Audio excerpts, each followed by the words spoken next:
The Secret Agent by Joseph Conrad Audiobook, Chapter 2. Such was the house, the household, and the business Mr. Verlock left behind him on his way westward at the hour of 10:30 in the morning. It was unusually early for him. His whole person exhaled the charm of almost dewy freshness. He wore his blue cloth overcoat unbuttoned. His boots were shiny, his cheeks, freshly shaven, had a sort of gloss, and even his heavy-lidded eyes, refreshed by a night of peaceful slumber, sent out glances of comparative alertness. Through the park railings, these glances beheld men and women riding in the row, couples cantering past harmoniously, others advancing sedately at a walk, loitering groups of 3 or 4, solitary horsemen looking unsociable, and solitary women followed at a long distance by a groom with a cockade to his hat and a leather belt over his tight-fitting coat. Carriages went bowling by, mostly 2-horse broughams, with here and there a victoria with the skin of some wild beast inside and a woman's face and hat emerging above the folded hood, and a peculiarly London sun, against which nothing could be said except that it looked bloodshot, glorified all this by its stare. It hung at a moderate elevation above Hyde Park Corner with an air of punctual and benign vigilance. The very pavement under Mr. Verlock's feet had an old gold tinge in that diffused light, in which neither wall, nor tree, nor beast, nor man cast a shadow. Mr. Verlock was going westward through a town without shadows in an atmosphere of powdered old gold. There were red, coppery gleams on the roofs of houses, on the corners of walls, on the panels of carriages, on the very coats of the horses, and on the broad back of Mr. Verlock's overcoat, where they produced a dull effect of rustiness. But Mr. Verlock was not in the least conscious of having got rusty. He surveyed through the park railings the evidences of the town's opulence and luxury with an approving eye. All these people had to be protected. Protection is the first necessity of opulence and luxury. They had to be protected, and their horses, carriages, houses, servants had to be protected, and the source of their wealth had to be protected in the heart of the city and the heart of the country. The whole social order favorable to their hygienic idleness had to be protected against the shallow enviousness of unhygienic labor. It had to, and Mr. Verlock would have rubbed his hands with satisfaction had he not been constitutionally averse from every superfluous exertion. His idleness was not hygienic, but it suited him very well. He was in a manner devoted to it with a sort of inert fanaticism, or perhaps rather with a fanatical inertness. Born of industrious parents for a life of toil, he had embraced indolence from an impulse as profound, as inexplicable, and as imperious as the impulse which directs a man's preference for one particular woman in a given 1,000. He was too lazy even for a mere demagogue, for a workman orator, for a leader of labor. It was too much trouble. He required a more perfect form of ease. Or it might have been that he was the victim of a philosophical unbelief in the effectiveness of every human effort. Such a form of indolence implies a certain amount of intelligence. Mr. Verlock was not devoid of intelligence, and at the notion of a menaced social order he would perhaps have winked to himself if there had not been an effort to make in that sign of skepticism. His big, prominent eyes were not well adapted to winking. They were rather of the sort that closes solemnly in slumber with majestic effect.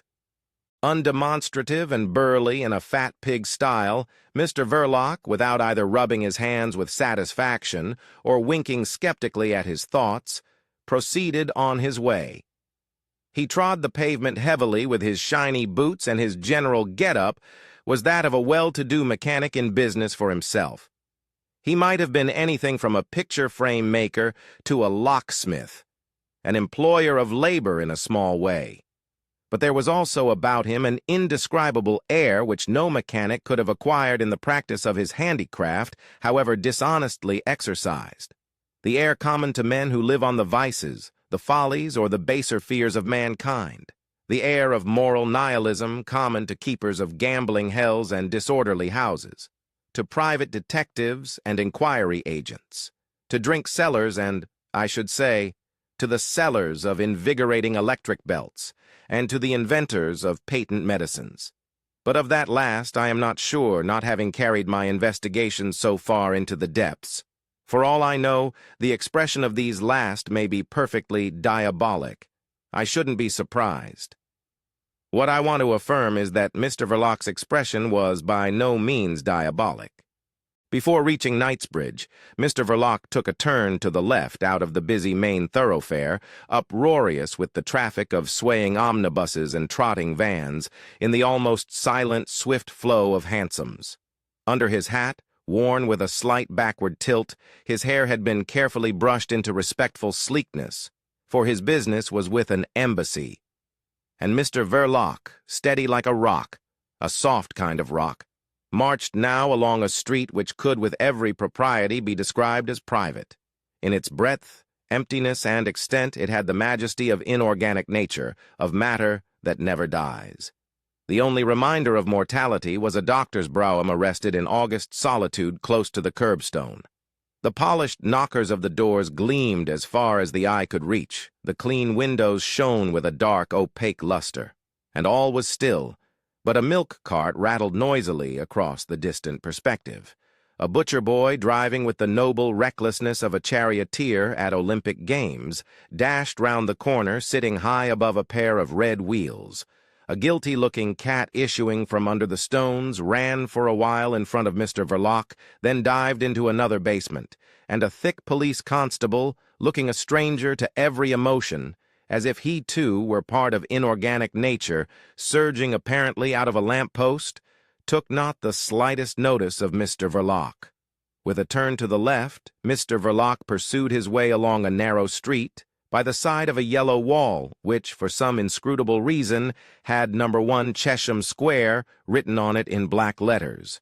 Chesham Square was at least 60 yards away, and Mr. Verlock, cosmopolitan enough not to be deceived by London's topographical mysteries, held on steadily, without a sign of surprise or indignation. At last, with businesslike persistency, he reached the square, and made diagonally for the No. 10. This belonged to an imposing carriage gate in a high, clean wall between two houses, of which one rationally enough bore the No. 9 and the other was numbered 37. But the fact that this last belonged to Porthill Street, a street well known in the neighborhood, was proclaimed by an inscription placed above the ground-floor windows by whatever highly efficient authority is charged with the duty of keeping track of London's strayed houses. Why powers are not asked of Parliament, a short act would do, for compelling those edifices to return where they belong, is one of the mysteries of municipal administration. Mr. Verlock did not trouble his head about it, his mission in life being the protection of the social mechanism, not its perfectionment or even its criticism. It was so early that the porter of the embassy issued hurriedly out of his lodge, still struggling with the left sleeve of his livery coat. His waistcoat was red, and he wore knee breeches, but his aspect was flustered. Mr. Verlock, aware of the rush on his flank, drove it off by simply holding out an envelope stamped with the arms of the embassy, and passed on. He produced the same talisman also to the footman who opened the door, and stood back to let him enter the hall. A clear fire burned in a tall fireplace, and an elderly man standing with his back to it, in evening dress and with a chain round his neck, glanced up from the newspaper he was holding, spread out in both hands before his calm and severe face. He didn't move. But another lackey, in brown trousers and claw-hammer coat edged with thin yellow cord, approaching Mr. Verlock, listened to the murmur of his name, and turning round on his heel in silence, began to walk, without looking back once. Mr. Verlock, thus led along a ground-floor passage to the left of the great carpeted staircase, was suddenly motioned to enter a quite small room furnished with a heavy writing table and a few chairs. The servant shut the door, and Mr. Verlock remained alone. He did not take a seat. With his hat and stick held in one hand, he glanced about, passing his other podgy hand over his uncovered sleek head. Another door opened noiselessly, and Mr. Verlock, immobilizing his glance in that direction, saw at first only black clothes, the bald top of a head, and a drooping dark gray whisker on each side of a pair of wrinkled hands. The person who had entered was holding a batch of papers before his eyes and walked up to the table with a rather mincing step, turning the papers over the while. Privy Councillor Worm, Chancelier d'Ambassade, was rather short-sighted. This meritorious official, laying the papers on the table, disclosed a face of pasty complexion and of melancholy ugliness, surrounded by a lot of fine, long, dark gray hairs, barred heavily by thick and bushy eyebrows. He put on a black-framed pince-nez upon a blunt and shapeless nose, and seemed struck by Mr. Verlock's appearance. Under the enormous eyebrows, his weak eyes blinked pathetically through the glasses. He made no sign of greeting, neither did Mr. Verlock, who certainly knew his place, but a subtle change about the general outlines of his shoulders and back suggested a slight bending of Mr. Verlock's spine under the vast surface of his overcoat. The effect was of unobtrusive deference. "I have here some of your reports," said the bureaucrat in an unexpectedly soft and weary voice, and pressing the tip of his forefinger on the papers with force. He paused, and Mr. Verlock, who had recognized his own handwriting very well, waited in an almost breathless silence. "We are not very satisfied with the attitude of the police here," the other continued, with every appearance of mental fatigue. The shoulders of Mr. Verlock, without actually moving, suggested a shrug. And for the first time since he left his home that morning, his lips opened. "Every country has its police," he said philosophically. But as the official of the embassy went on blinking at him steadily, he felt constrained to add, "Allow me to observe that I have no means of action upon the police here." "What is desired," said the man of papers, "is the occurrence of something definite which should stimulate their vigilance. That is within your province. Is it not so?" Mr. Verlock made no answer except by a sigh, which escaped him involuntarily, for instantly he tried to give his face a cheerful expression. The official blinked doubtfully, as if affected by the dim light of the room. He repeated vaguely, "The vigilance of the police and the severity of the magistrates, the general leniency of the judicial procedure here, and the utter absence of all repressive measures are a scandal to Europe. What is wished for just now is the accentuation of the unrest, of the fermentation which undoubtedly exists." "Undoubtedly, undoubtedly," broke in Mr. Verlock in a deep deferential bass of an oratorical quality, so utterly different from the tone in which he had spoken before that his interlocutor remained profoundly surprised. "It exists to a dangerous degree. My reports for the last 12 months make it sufficiently clear." "Your reports for the last 12 months," State Councillor Worm began in his gentle and dispassionate tone, "have been read by me. I failed to discover why you wrote them at all." A sad silence reigned for a time. Mr. Verlock seemed to have swallowed his tongue, and the other gazed at the papers on the table fixedly. At last he gave them a slight push. "The state of affairs you expose there is assumed to exist as the first condition of your employment. What is required at present is not writing, but the bringing to light of a distinct significant fact, I would almost say of an alarming fact. I need not say that all my endeavors shall be directed to that end," Mr. Verlock said, with convinced modulations in his conversational, husky tone. But the sense of being blinked at watchfully behind the blind glitter of these eyeglasses on the other side of the table disconcerted him. He stopped short with a gesture of absolute devotion.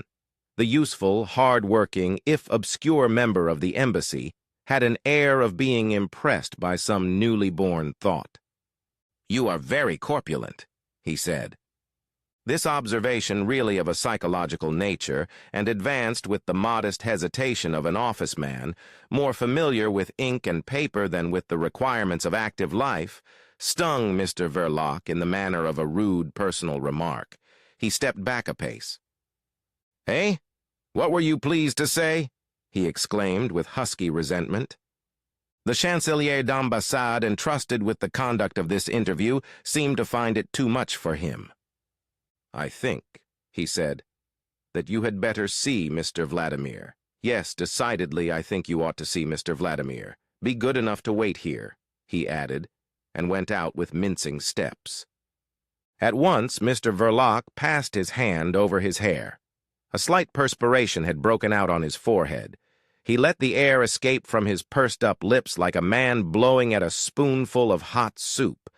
But when the servant in brown appeared at the door silently, Mr. Verlock had not moved an inch from the place he had occupied throughout the interview. He had remained motionless, as if feeling himself surrounded by pitfalls. He walked along a passage lighted by a lonely gas jet, then up a flight of winding stairs, and through a glazed and cheerful corridor on the first floor. The footman threw open a door and stood aside. The feet of Mr. Verlock felt a thick carpet. The room was large, with 3 windows, and a young man with a shaven, big face, sitting in a roomy armchair before a vast mahogany reading table, said in French to the Chancelier d'Ambassade, who was going out with the papers in his hand, "You are quite right, mon cher. He's fat. The animal." Mr. Vladimir, first secretary, had a drawing-room reputation as an agreeable and entertaining man. He was something of a favorite in society. His wit consisted in discovering droll connections between incongruous ideas, and when talking in that strain, he sat well forward of his seat, with his left hand raised, as if exhibiting his funny demonstrations between the thumb and forefinger, while his round and clean-shaven face wore an expression of merry perplexity. But there was no trace of merriment or perplexity in the way he looked at Mr. Verlock. Lying far back in the deep armchair with squarely spread elbows and throwing one leg over a thick knee, he had, with his smooth and rosy countenance, the air of a preternaturally thriving baby that will not stand nonsense from anybody. "You understand French, I suppose?" he said. Mr. Verlock stated huskily that he did. His whole vast bulk had a forward inclination. He stood on the carpet in the middle of the room, clutching his hat and stick in one hand. The other hung lifelessly by his side. He muttered unobtrusively somewhere deep down in his throat something about having done his military service in the French artillery. At once, with contemptuous perversity, Mr. Vladimir changed the language and began to speak idiomatic English without the slightest trace of a foreign accent. "Ah, yes, of course. Let's see. How much did you get for obtaining the design of the improved breech block of their new field gun?" 5 years rigorous confinement in a fortress," Mr. Verlock answered unexpectedly, but without any sign of feeling. "You got off easily," was Mr. Vladimir's comment. "And, anyhow, it served you right for letting yourself get caught. What made you go in for that sort of thing, eh?" Mr. Verlock's husky conversational voice was heard speaking of youth, of a fatal infatuation for an unworthy. "Aha! Cherchez la femme." Mr. Vladimir deigned to interrupt, unbending but without affability. There was, on the contrary, a touch of grimness in his condescension. "How long have you been employed by the embassy here?" he asked. "Ever since the time of the late Baron Stott-Wartenheim," Mr. Verlock answered in subdued tones, and protruding his lips sadly, in sign of sorrow for the deceased diplomat. The first secretary observed this play of physiognomy steadily. Ever since? Well, what have you got to say for yourself?" he asked sharply. Mr. Verlock answered with some surprise that he was not aware of having anything special to say. He had been summoned by a letter, and he plunged his hand busily into the side pocket of his overcoat, but before the mocking, cynical watchfulness of Mr. Vladimir, concluded to leave it there. "Bah!" said that latter. "What do you mean by getting out of condition like this? You haven't got even the physique of your profession. You, a member of a starving proletariat. Never! You, a desperate socialist or anarchist. Which is it? Anarchist, stated Mr. Verlock in a deadened tone. Bosh! Went on Mr. Vladimir without raising his voice. You startled old Wormet himself. You wouldn't deceive an idiot. They all are that, by the by. But you seem to me simply impossible. So you began your connection with us by stealing the French gun designs, and you got yourself caught. That must have been very disagreeable to our government. You don't seem to be very smart. Mr. Verlock tried to exculpate himself huskily. As I've had occasion to observe before, a fatal infatuation for an unworthy... Mr. Vladimir raised a large, white, plump hand. Ah, yes, the unlucky attachment of your youth. She got hold of the money and then sold you to the police, eh? The doleful change in Mr. Verlock's physiognomy, the momentary drooping of his whole person, confessed that such was the regrettable case.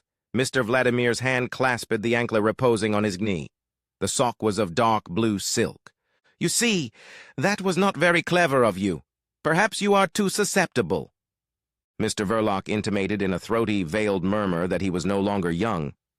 Oh, that's a failing which age does not cure, Mr. Vladimir remarked with sinister familiarity. But no, you are too fat for that. You could not have come to look like this if you had been at all susceptible. I'll tell you what I think is the matter. You are a lazy fellow. How long have you been drawing pay from this embassy? 11 years, was the answer after a moment of sulky hesitation. I've been charged with several missions to London while His Excellency Baron Stott-Wartenheim was still ambassador in Paris. Then by His Excellency's instructions, I settled down in London. I am English. You are? Are you? Hey! A natural-born British subject, Mr. Verlock said stolidly. But my father was French and so... Never mind explaining, interrupted the other. I dare say you could have been legally a Marshal of France and a Member of Parliament in England, and then, indeed, you would have been of some use to our embassy. This flight of fancy provoked something like a faint smile on Mr. Verlock's face. Mr. Vladimir retained an imperturbable gravity. But as I've said, you are a lazy fellow. You don't use your opportunities. In the time of Baron Stott-Wartenheim, we had a lot of soft-headed people running this embassy. They caused fellows of your sort to form a false conception of the nature of a Secret Service fund. It is my business to correct this misapprehension by telling you what the Secret Service is not. It is not a philanthropic institution. I've had you called here on purpose to tell you this. Mr. Vladimir observed the forced expression of bewilderment on Verlock's face, and smiled sarcastically. I see that you understand me perfectly. I dare say you are intelligent enough for your work. What we want now is activity. Activity. On repeating this last word, Mr. Vladimir laid a long white forefinger on the edge of the desk. Every trace of huskiness disappeared from Verlock's voice. The nape of his gross neck became crimson above the velvet collar of his overcoat. His lips quivered before they came widely open. If you'll only be good enough to look up my record, he boomed out in his great clear oratorical bass, you'll see I gave a warning only 3 months ago on the occasion of the Grand Duke Romuald's visit to Paris, which was telegraphed from here to the French police, and... Tut, tut, broke out Mr. Vladimir, with a frowning grimace. The French police had no use for your warning. Don't roar like this. What the devil do you mean? With a note of proud humility, Mr. Verlock apologized for forgetting himself. His voice, famous for years at open-air meetings and at workmen's assemblies in large halls, had contributed, he said, to his reputation of a good and trustworthy comrade. It was, therefore, a part of his usefulness. It had inspired confidence in his principles. I was always put up to speak by the leaders at a critical moment, Mr. Verlock declared, with obvious satisfaction. There was no uproar above which he could not make himself heard, he added, and suddenly he made a demonstration. Allow me, he said. With lowered forehead, without looking up, swiftly and ponderously, he crossed the room to one of the French windows. As if giving way to an uncontrollable impulse, he opened it a little. Mr. Vladimir, jumping up amazed from the depths of the armchair, looked over his shoulder, and below, across the courtyard of the embassy, well beyond the open gate, could be seen the broad back of a policeman watching idly the gorgeous perambulator of a wealthy baby being wheeled in state across the square. "Constable!" said Mr. Verlock, with no more effort than if he were whispering, and Mr. Vladimir burst into a laugh on seeing the policeman spin round as if prodded by a sharp instrument. Mr. Verlock shut the window quietly and returned to the middle of the room. "With a voice like that?" he said, putting on the husky conversational pedal. "I was naturally trusted, and I knew what to say, too." Mr. Vladimir, arranging his cravat, observed him in the glass over the mantelpiece. "I dare say you have the social revolutionary jargon by heart well enough," he said contemptuously. "Vox it! You haven't ever studied Latin, have you?" "No," growled Mr. Verlock.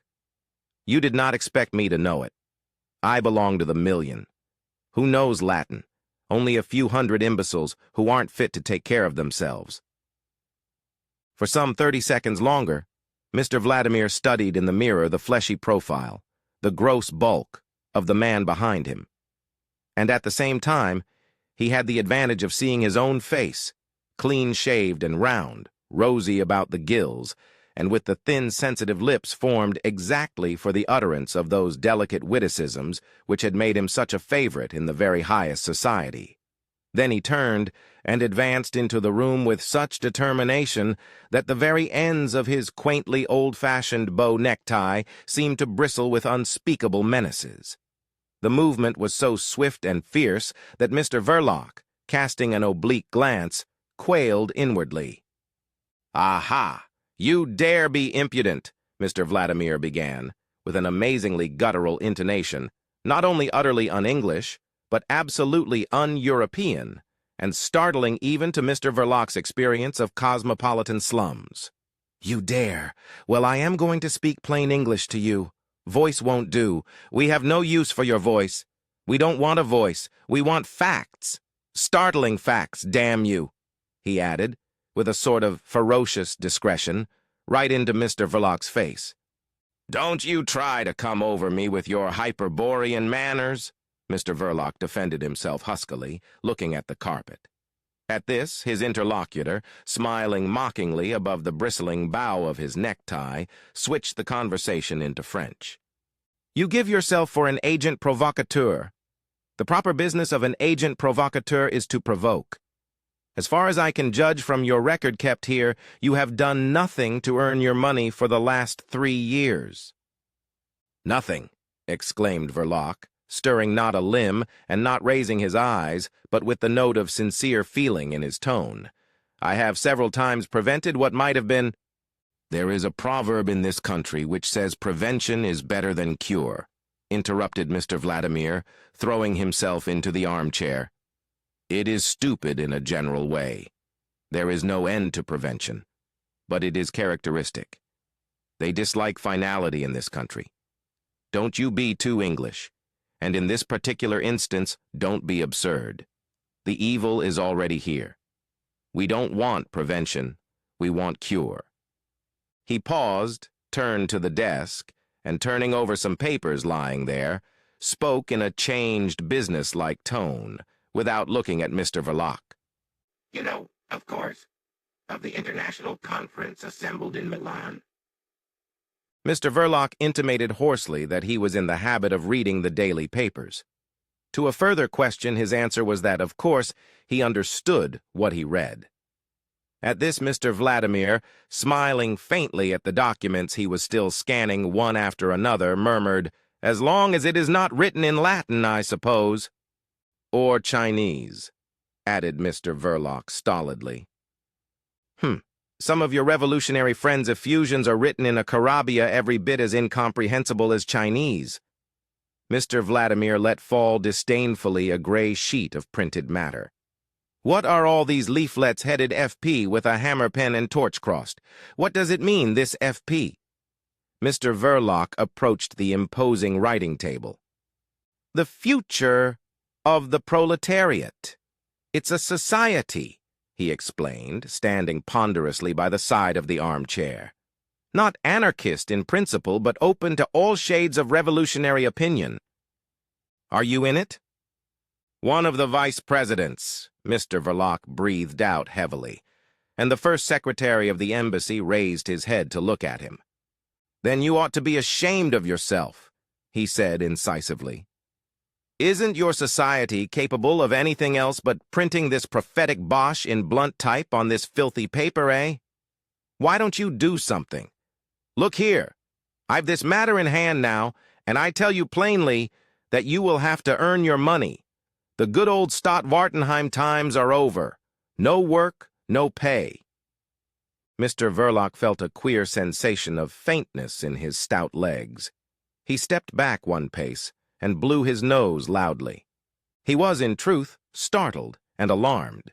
The rusty London sunshine, struggling clear of the London mist, shed a lukewarm brightness into the first secretary's private room, and in the silence Mr. Verlock heard, against a window pane, the faint buzzing of a fly, his first fly of the year, heralding better than any number of swallows the approach of spring. The useless fussing of that tiny, energetic organism affected unpleasantly this big man threatened in his indolence.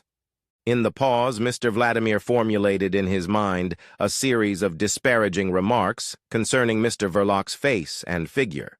The fellow was unexpectedly vulgar, heavy, and impudently unintelligent. He looked uncommonly like a master plumber come to present his bill.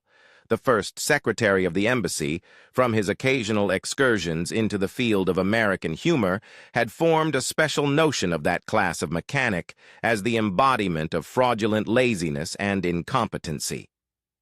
This was then the famous and trusty secret agent, so secret that he was never designated otherwise but by the symbol delta in the late Baron Stott-Wartenheim's official, semi-official, and confidential correspondence. The celebrated agent, Delta, whose warnings had the power to change the schemes and the dates of royal, imperial, grand ducal journeys, and sometimes cause them to be put off altogether. This fellow, and Mr. Vladimir indulged mentally in an enormous and derisive fit of merriment, partly at his own astonishment, which he judged naive, but mostly at the expense of the universally regretted Baron Stott-Wartenheim. His late excellency, whom the august favor of his imperial master had imposed as ambassador upon several reluctant ministers of foreign affairs, had enjoyed in his lifetime a fame for an owlish, pessimistic gullibility. His excellency had the social revolution on the brain. He imagined himself to be a diplomatist set apart by a special dispensation to watch the end of diplomacy and pretty nearly the end of the world in a horrid democratic upheaval. His prophetic and doleful dispatches had been for years the jockey of foreign offices. He was said to have exclaimed on his deathbed, visited by his imperial friend and master, "Unhappy Europe, thou shalt perish by the moral insanity of thy children." He was fated to be the victim of the first humbugging rascal that came along, thought Mr. Vladimir, smiling vaguely at Mr. Verlock. "You ought to venerate the memory of Baron Stott-Wartenheim," he exclaimed suddenly.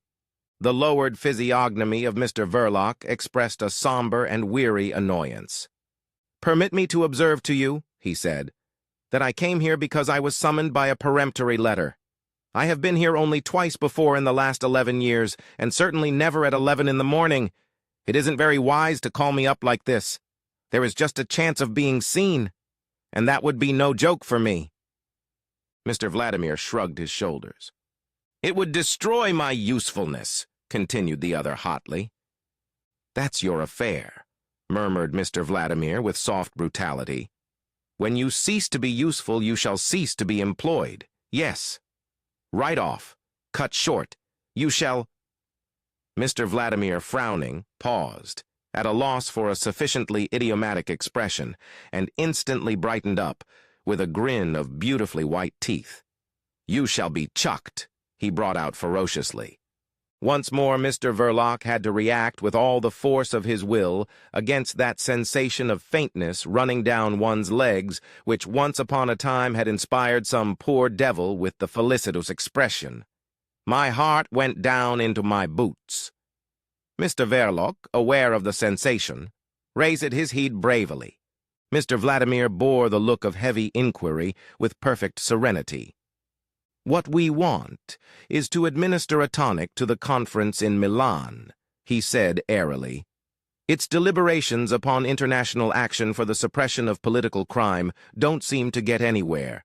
England lags. This country is absurd with its sentimental regard for individual liberty. It's intolerable to think that all your friends have got only to come over to—" "In that way I have them all under my eye," Mr. Verlock interrupted huskily. "It would be much more to the point to have them all under lock and key. England must be brought into line. The imbecile bourgeoisie of this country make themselves the accomplices of the very people whose aim is to drive them out of their houses to starve in ditches. And they have the political power still, if they only had the sense to use it for their preservation. I suppose you agree that the middle classes are stupid." Mr. Verlock agreed hoarsely. "They are. They have no imagination. They are blinded by an idiotic vanity. What they want just now is a jolly good scare.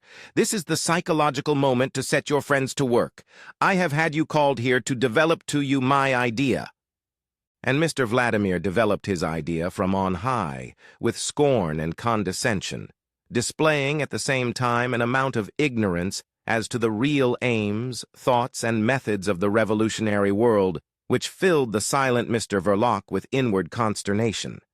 He confounded causes with effects more than was excusable, the most distinguished propagandists with impulsive bomb-throwers, assumed organization where in the nature of things it could not exist, spoke of the Social Revolutionary Party one moment as of a perfectly disciplined army, where the word of chiefs was supreme, and at another as if it had been the loosest association of desperate brigands that ever camped in a mountain gorge. Once Mr. Verlock had opened his mouth for a protest, but the raising of a shapely, large white hand arrested him. Very soon he became too appalled to even try to protest. He listened in a stillness of dread, which resembled the immobility of profound attention. "A series of outrages," Mr. Vladimir continued calmly, "executed here in this country. Not only planned here. That would not do. They would not mind. Your friends could set half the continent on fire without influencing the public opinion here in favor of a universal repressive legislation. They will not look outside their backyard here." Mr. Verlock cleared his throat, but his heart failed him, and he said nothing. "These outrages need not be especially sanguinary," Mr. Vladimir went on, as if delivering a scientific lecture, "but they must be sufficiently startling, effective. Let them be directed against buildings, for instance. What is the fetish of the hour that all the bourgeoisie recognize? Eh, Mr. Verlock?" Mr. Verlock opened his hands and shrugged his shoulders slightly. "You are too lazy to think," was Mr. Vladimir's comment upon that gesture. "Pay attention to what I say. The fetish of today is neither royalty nor religion. Therefore the palace and the church should be left alone. You understand what I mean, Mr. Verlock?" The dismay and the scorn of Mr. Verlock found vent in an attempt at levity. "Perfectly. But what of the embassies? A series of attacks on the various embassies," he began, but he could not withstand the cold, watchful stare of the first secretary. "You can be facetious, I see," the latter observed carelessly. "That's all right. It may enliven your oratory at socialistic congresses, but this room is no place for it. It would be infinitely safer for you to follow carefully what I am saying. As you are being called upon to furnish facts instead of cock-and-bull stories, you had better try to make your profit off what I am taking the trouble to explain to you. The sacrosanct fetish of today is science. Why don't you get some of your friends to go for that wooden-faced panjandrum, eh? Is it not part of these institutions which must be swept away before the FP comes along? Mr. Verlock said nothing.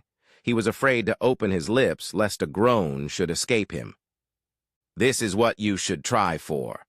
An attempt upon a crowned head or on a president is sensational enough in a way, but not so much as it used to be. It has entered into the general conception of the existence of all chiefs of state. It's almost conventional, especially since so many presidents have been assassinated. Now let us take an outrage upon, say, a church. Horrible enough at first sight, no doubt, and yet not so effective as a person of an ordinary mind might think. No matter how revolutionary and anarchist in inception, there would be fools enough to give such an outrage the character of a religious manifestation, and that would detract from the especial alarming significance we wish to give to the act. A murderous attempt on a restaurant or a theater would suffer in the same way from the suggestion of non-political passion, the exasperation of a hungry man, an act of social revenge. All this is used up. It is no longer instructive as an object lesson in revolutionary anarchism. Every newspaper has ready-made phrases to explain such manifestations away. I am about to give you the philosophy of bomb-throwing from my point of view, from the point of view you pretend to have been serving for the last 11 years. I will try not to talk above your head. The sensibilities of the class you are attacking are soon blunted. Property seems to them an indestructible thing. You can't count upon their emotions either of pity or fear for very long. A bomb outrage to have any influence on public opinion now must go beyond the intention of vengeance or terrorism. It must be purely destructive. It must be that, and only that, beyond the faintest suspicion of any other object. You anarchists should make it clear that you are perfectly determined to make a clean sweep of the whole social creation. But how to get that appallingly absurd notion into the heads of the middle classes so that there should be no mistake? That's the question.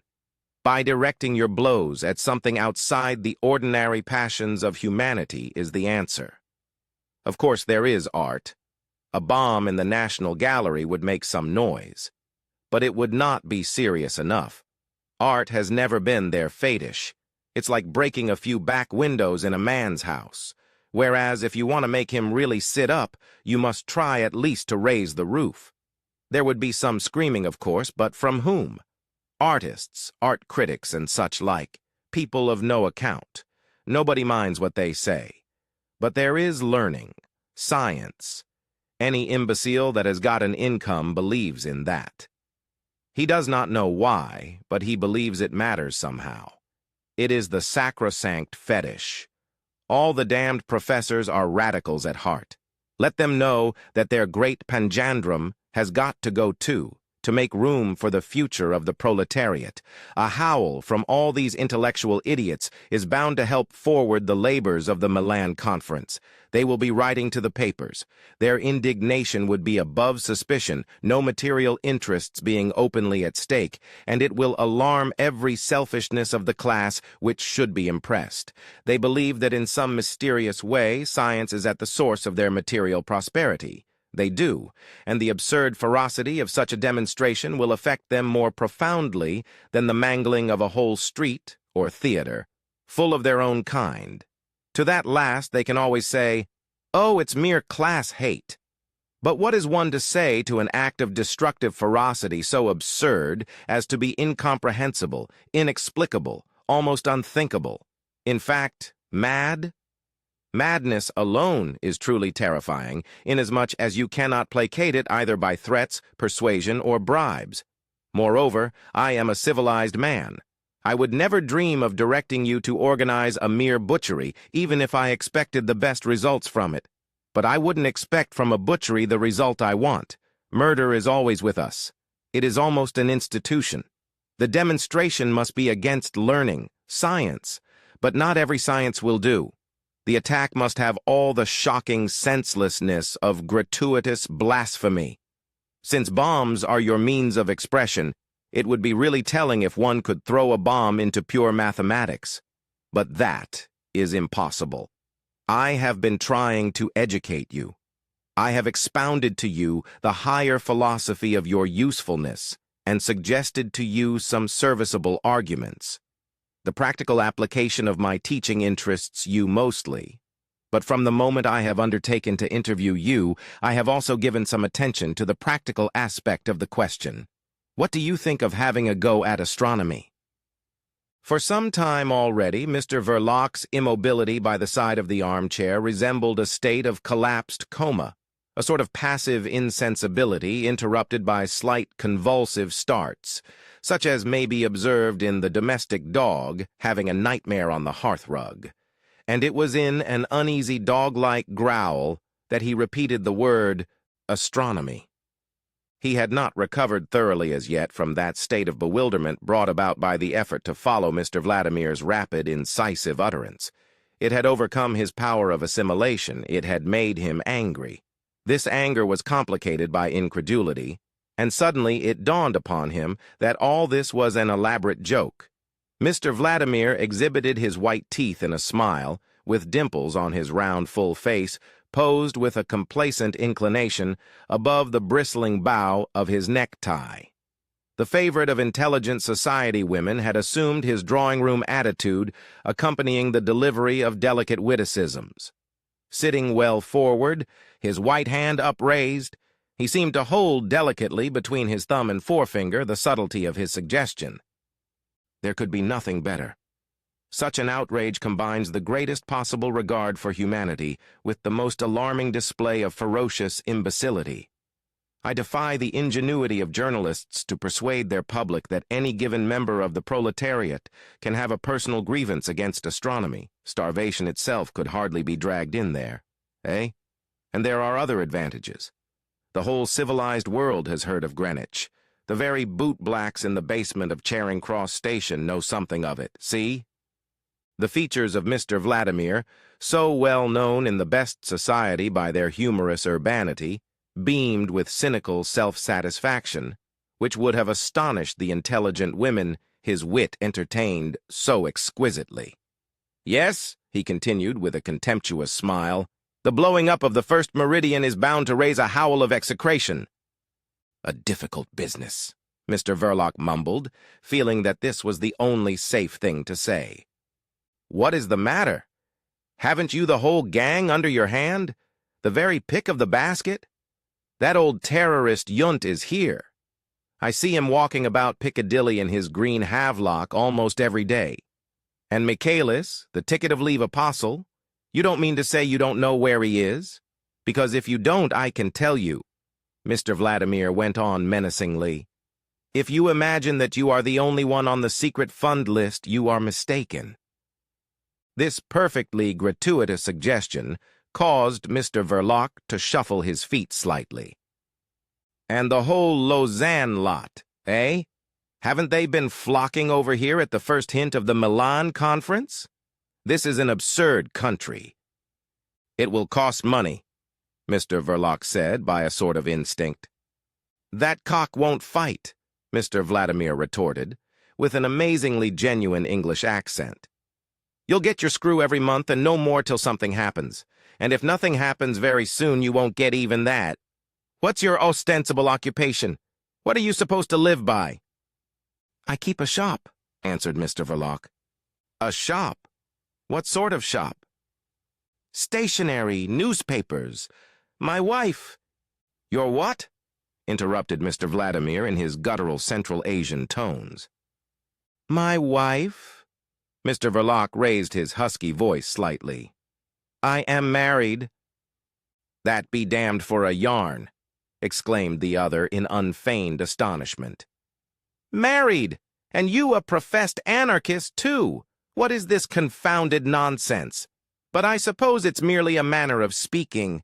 Anarchists don't marry. It's well known. They can't. It would be apostasy. My wife isn't one, Mr. Verlock mumbled sulkily. Moreover, it's no concern of yours. Oh, yes, it is, snapped Mr. Vladimir. I am beginning to be convinced that you are not at all the man for the work you've been employed on. Why, you must have discredited yourself completely in your own world by your marriage. Couldn't you have managed without? This is your virtuous attachment, eh? What with one sort of attachment and another you are doing away with your usefulness." Mr. Verlock, puffing out his cheeks, let the air escape violently, and that was all.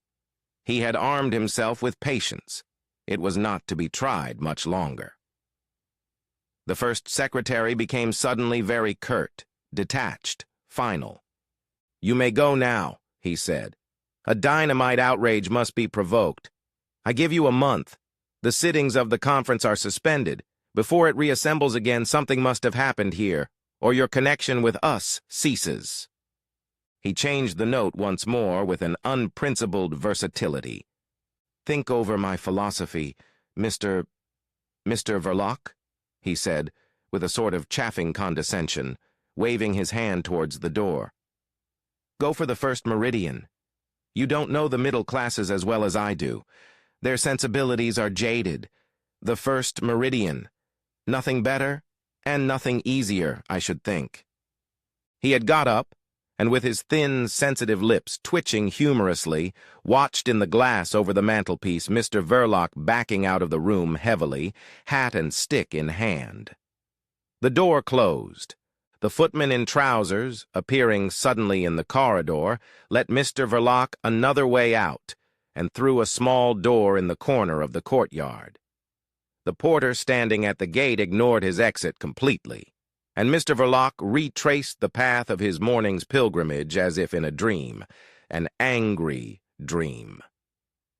This detachment from the material world was so complete that though the mortal envelope of Mr. Verlock had not hastened unduly along the streets, that part of him to which it would be unwarrantably rude to refuse immortality found itself at the shop door all at once, as if borne from west to east on the wings of a great wind.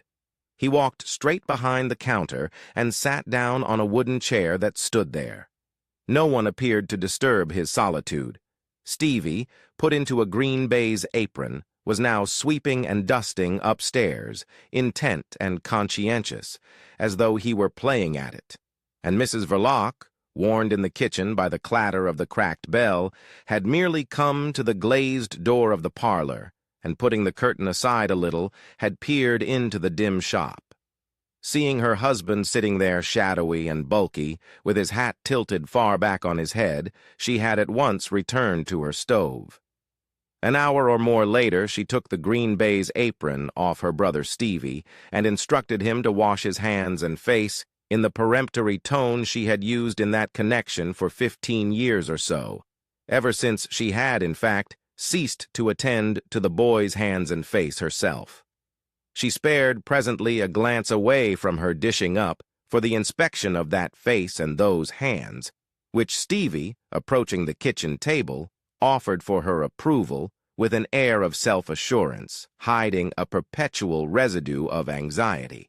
Formerly, the anger of the father was the supremely effective sanction of these rites, but Mr. Verlock's placidity in domestic life would have made all mention of anger incredible, even to poor Stevie's nervousness. The theory was that Mr. Verlock would have been inexpressibly pained and shocked by any deficiency of cleanliness at mealtimes. Winnie, after the death of her father, found considerable consolation in the feeling that she need no longer tremble for poor Stevie. She could not bear to see the boy hurt. It maddened her. As a little girl, she had often faced with blazing eyes the irascible licensed victualler in defense of her brother. Nothing now in Mrs. Verlock's appearance could lead one to suppose that she was capable of a passionate demonstration. She finished her dishing up. The table was laid in the parlor. Going to the foot of the stairs, she screamed out, "Mother!" Then opening the glazed door leading to the shop, she said quietly, "Adolphe!" Mr. Verlock had not changed his position. He had not apparently stirred a limb for an hour and a half. He got up heavily and came to his dinner in his overcoat and with his hat on, without uttering a word.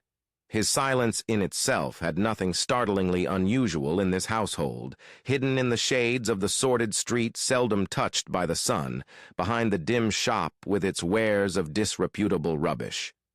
only that day Mr. Verlock's taciturnity was so obviously thoughtful that the two women were impressed by it.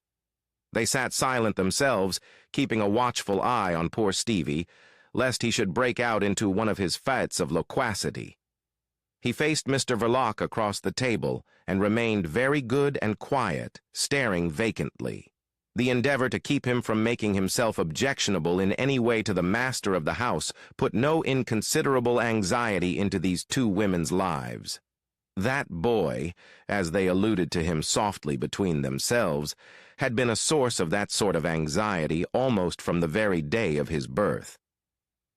The late licensed victualler's humiliation at having such a very peculiar boy for a son manifested itself by a propensity to brutal treatment, for he was a person of fine sensibilities, and his sufferings as a man and a father were perfectly genuine.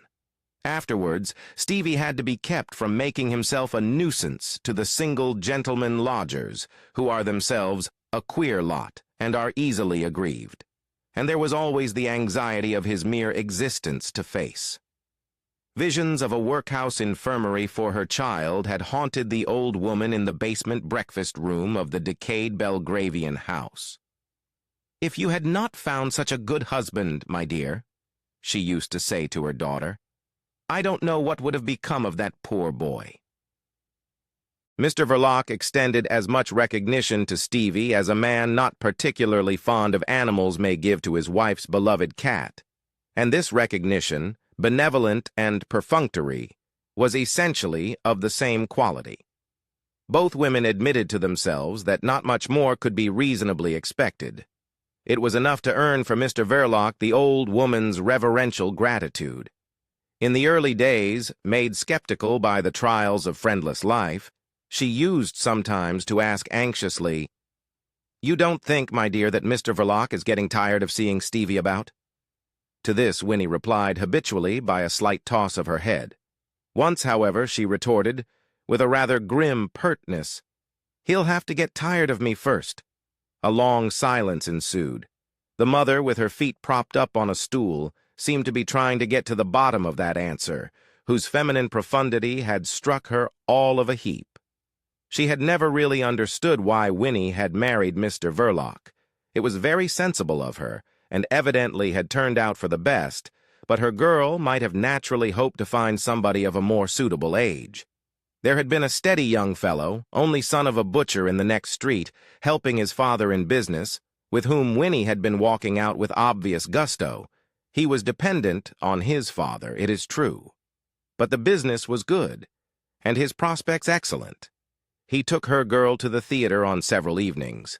Then, just as she began to dread to hear of their engagement, for what could she have done with that big house alone, with Stevie on her hands? That romance came to an abrupt end, and Winnie went about looking very dull. But Mr. Verlock, turning up providentially to occupy the first-floor front bedroom, there had been no more question of the young butcher. It was clearly providential.